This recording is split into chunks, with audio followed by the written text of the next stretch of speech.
Okay.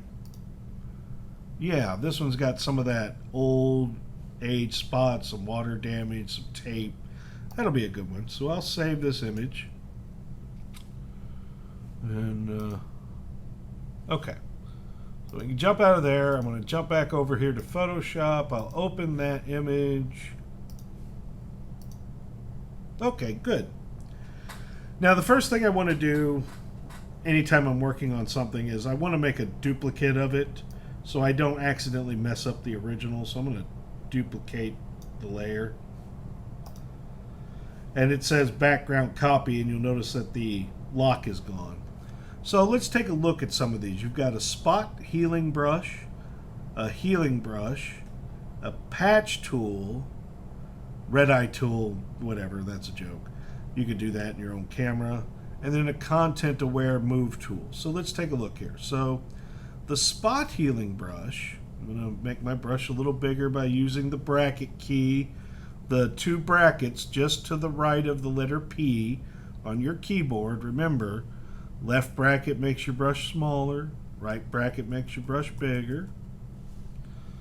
Okay, so what I'm going to do is you could just click. Oh, kind of went away, didn't it? So I made my brush bigger than the damage. That way, the spot healing brush can see all the pixel data around that weird spot. Photoshop is programmed to see the difference in the color pixels and be like, oh, that's not supposed to be there. And so what it does is it averages all the regular stuff around it, and when you click, it puts a covering on it. And so it's just gone. Now this is an extremely powerful and useful tool.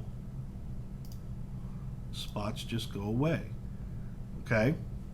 Now obviously some of these other discolorations, that's going to take a little more work. Now this one may be a little more difficult because we have skin, an eyebrow, and a big white crack. See how I drug her eyebrow up into it? That's where it's averaging something. So that's not going to work for a spot there. Here, kind of smudge some of the dirt and gray.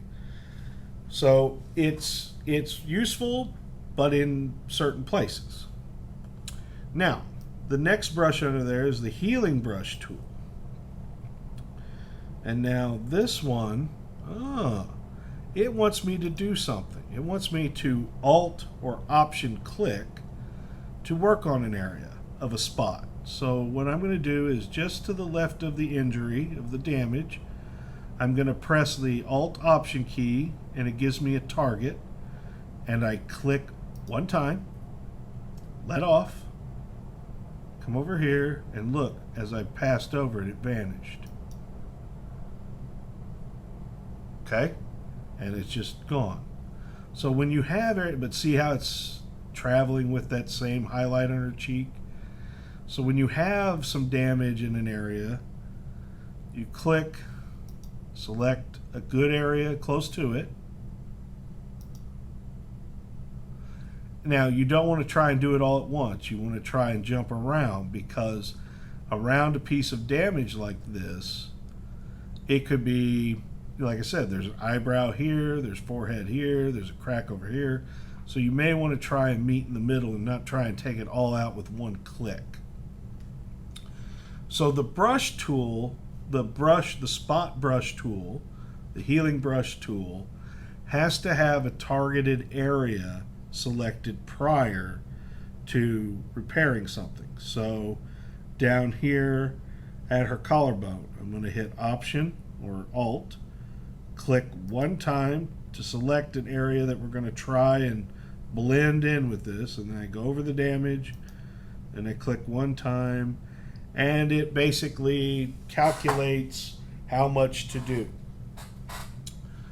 All right, the next tool under this pile is something called the patch tool. And the patch tool, I always get backwards. I believe you select the damage first. So I'm going to select this area right here.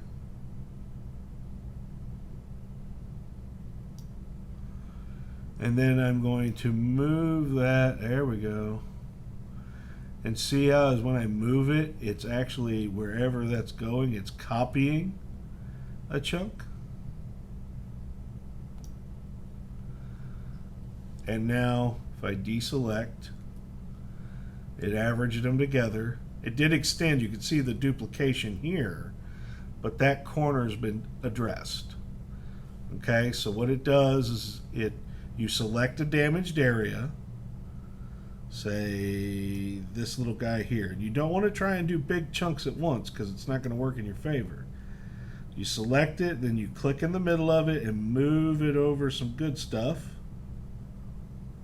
And let it go. And what it doesn't copy it over. That's what the clone stamp does, but we haven't got to that yet. But what it does is it takes this new good clean data and the damage and it averages them together. So like if the damage is really big, like this chunk right here, big chunk of damage, and I try and move it up here, okay, I want to try and get this, or even up here and get some of that. You see what it did? That was a massive piece of damage, and it tried to average the two together. And not so successfully, I might add. Something of this size, luckily this is like a senior school picture, and one side of it's pretty undamaged. Something like this, most likely you'll need to actually skin graft from one side, copy it, paste it over to the other, and then blend the two together. Content aware, I don't think we have enough here for something like content aware. You know, that would be like trees, grass, things like that. Next tool is your plain old paintbrush tool. Whee! Pencil tool. Color replacement tool, you probably won't use that often. Again, more geared towards photographers. Mixer brush tool, kind of the same thing. Those of you with tablets who like to draw and paint, this would be your primary tool that you would use. And we'll talk about adding brushes and stuff like that, different textures, different controls to Photoshop if you want to get into digital painting. Now the tool underneath here is this clone stamp tool. Now this is what I learned on, and it's a lot like the healing brush tool, but this one literally copies pixel for pixel exactly what you're cloning.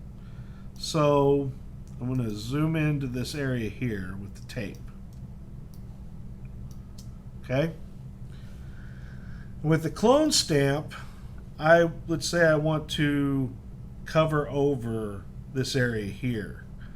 I would Option or Alt click a target, and then I would come down over my damage and I would click, and it's actually copying exactly. You can see when I hold down, see that little white cross? That is where it's copying from. Now the problem with that is, I mean, that looks pretty good, but if you start to do it too much, you can get a repeating pattern. For example, if I do this, I'm going to target this black spot, black spot, black spot, black spot, and it's just cloning each one. It's just creating a new one underneath it. A lot of professional photographers got in big trouble with this crap a long time ago. Whoops. So you have to be careful about obviousness of repeating pattern. Now, with a photographic marbled texture like this, you're less likely to be visible to that. But you know, I mean, there's some color stains to this as well. And that would take some color adjusting to mess with. And then you can hop around. I usually recommend, like if you're using the clone stamp for damage, say like here at her eyebrow, if I do the healing brush, or if I do the, if I do the clone stamp instead of the healing brush, what I do is I will target different places around the damage. I'll do a little bit from there. I'll do a little bit from there. I'll do just a little bit from there. And I go around the damage a little bit at a time. Just slowly bring that in. Now I'm going to have to make my brush a little bigger, I think. And get some more from up here, target. And that's another thing. See how this is on that shadow over forehead? I don't want to get too much light in there, but see I got this damage here that's interrupting me.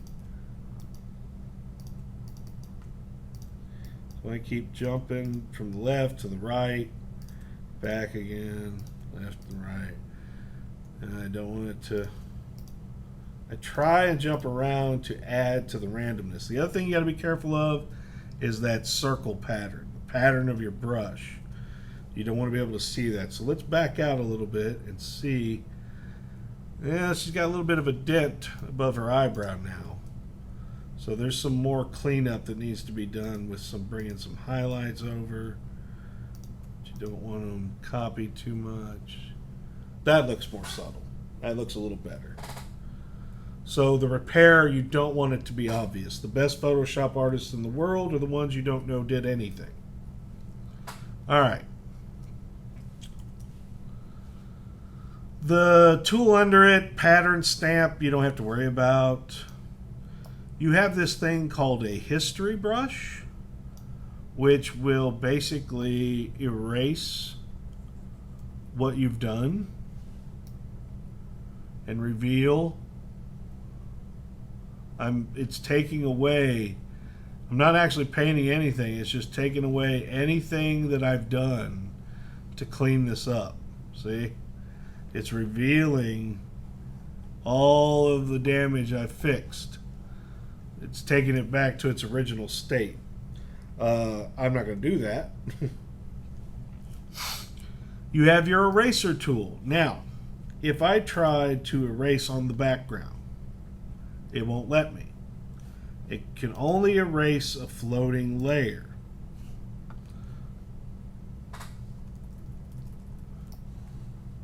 You notice it didn't do anything? It's because the exact same thing's behind it. So if I... There we go. I'm erasing. Pretty easy peasy. Okay? That's what the eraser does. It's no big shocking secret. Under the eraser, you have a background eraser tool. And then a magic eraser.